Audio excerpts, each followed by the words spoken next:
I always knew the HOA was bad. I didn't know it could kill. I always suspected our neighborhood's homeowner association was run by people with more power than sense. What I didn't expect was that their obsession with pointless rules and tiny regulations would one day threaten my daughter's life. And at the center of it all, Marilyn Caldwell. You've probably met a Marilyn in your life. She's the type who seems to believe she was appointed supreme ruler of every square inch of property she can see. The kind who treats HOA guidelines like they're federal law, and herself as the one and only enforcer. The kind who hands out fines like candy on Halloween and convenes long, tedious meetings about whether a neighbor's curtains are one shade too bright. But that day, her obsession with power almost killed my little girl. It was an ordinary Thursday afternoon, or at least it should have been. My 8-year-old daughter, Lily, was playing quietly in the living room while I was cleaning up the kitchen. One moment, everything was fine. The next, I heard her coughing, a deep, rattling sound that didn't seem right. I rushed to her, thinking maybe she was choking on something small. But it wasn't that. Within seconds, Lily's face turned pale. Her breathing became ragged, each gasp more desperate than the last. Her lips, once a rosy pink, were now turning a frightening shade of purple. Panic flooded my system, but somehow I managed to grab my phone and dial 911. The dispatcher was calm. She walked me through checking Lily's airway, told me help was on the way. "Stay calm, sir," she said. "Paramedics are en route." I clung to her words like a lifeline, praying they'd get here in time. But what I didn't know, what I couldn't have known, was that the greatest threat to my daughter's life wasn't her allergy. It wasn't time. It wasn't traffic. It was Marilyn Caldwell. The ambulance arrived faster than I expected. I was standing at our front door, ready to wave them in when I saw it. Marilyn. She stood in the middle of the private road that winds through our gated community, arms folded, lips pressed into a thin, disapproving line, as if the paramedics were a group of unruly teenagers trying to crash a wedding.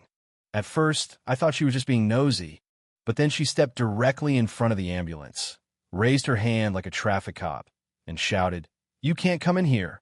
For a second, nobody moved. The ambulance idled in place. Then one of the paramedics rolled down his window. "Ma'am," he said, his voice urgent but polite. "We have a medical emergency. We need to get to the house now." Marilyn didn't flinch. "Emergency vehicles need prior authorization to enter community grounds," she replied, as if she were reading from a handbook. I heard this exchange from my doorway. My daughter was gasping for air on the couch behind me, her small chest struggling with each breath, and this woman, this lunatic, was arguing about paperwork. I bolted down the walkway, screaming at her.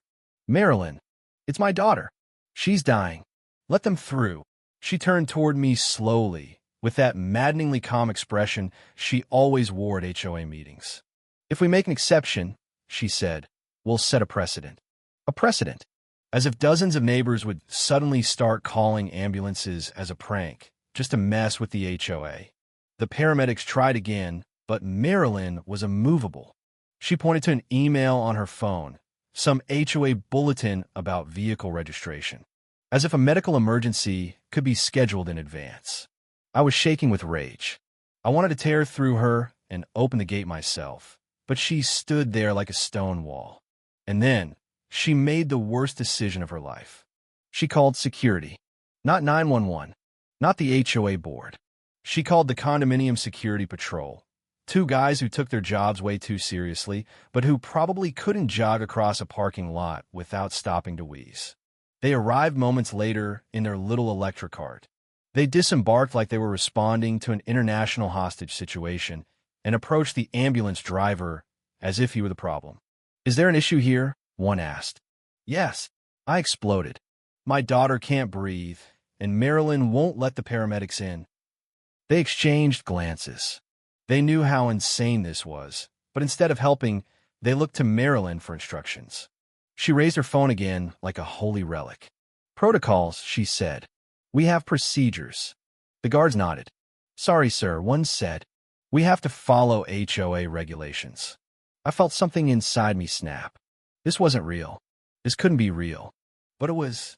I screamed, A deep, desperate sound that ripped from my throat without thinking. Maybe that scream finally got through, or maybe the paramedics simply decided they had enough of the circus. The driver slammed the ambulance into gear and rolled forward. Marilyn lost it.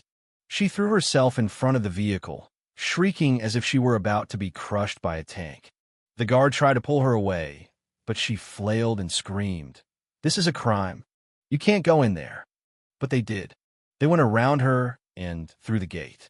I ran back into the house, guiding the paramedics to Lily. She was barely conscious.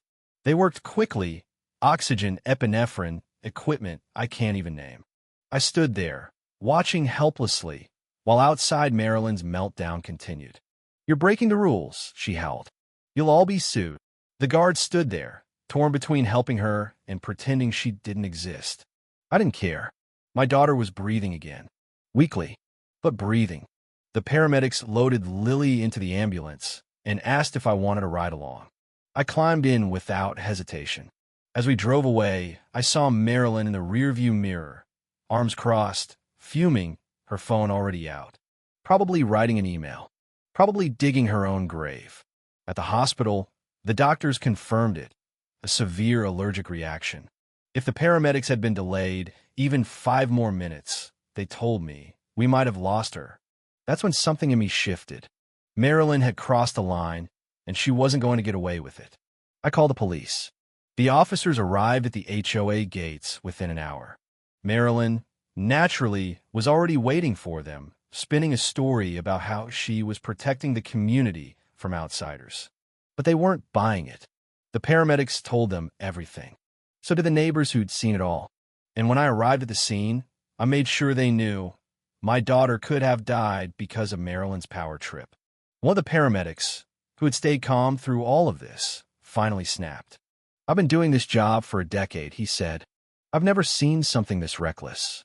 If this child had died, this woman would be facing manslaughter charges." Marilyn's face drained of color. The officer sighed. "Ma'am," he said, "we're taking you in." I thought it was over. It wasn't. The next day, I got an email from the HOA. "Dear resident, a serious breach of HOA policy occurred yesterday when you allowed an unauthorized vehicle to enter community grounds. A fine of $5,000 will be assessed." I read it 3 times. They were fining me because an ambulance saved my child's life without their permission. I called my lawyer. He was as shocked as I was. "Are they insane?" he asked. "Or is this some sort of training exercise?" We fought back. We filed legal challenges. We sued, not just Marilyn, but the entire HOA for obstruction, emotional distress, and abuse of power. And then we went to the media. The story made headlines. HOA blocks ambulance, nearly kills child. It spread fast. Marilyn's name was everywhere. So was the HOA's.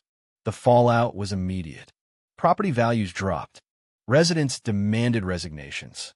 Marilyn was forced to step down. The HOA promised to revise its emergency protocols. But it wasn't enough for me. We won the lawsuit. The HOA paid damages. They rescinded the fine. They issued a public apology. Marilyn tried to stay, but the neighborhood turned cold. Anonymous letters appeared in her mailbox. The HOA above human life, right? She sold her house. Left town.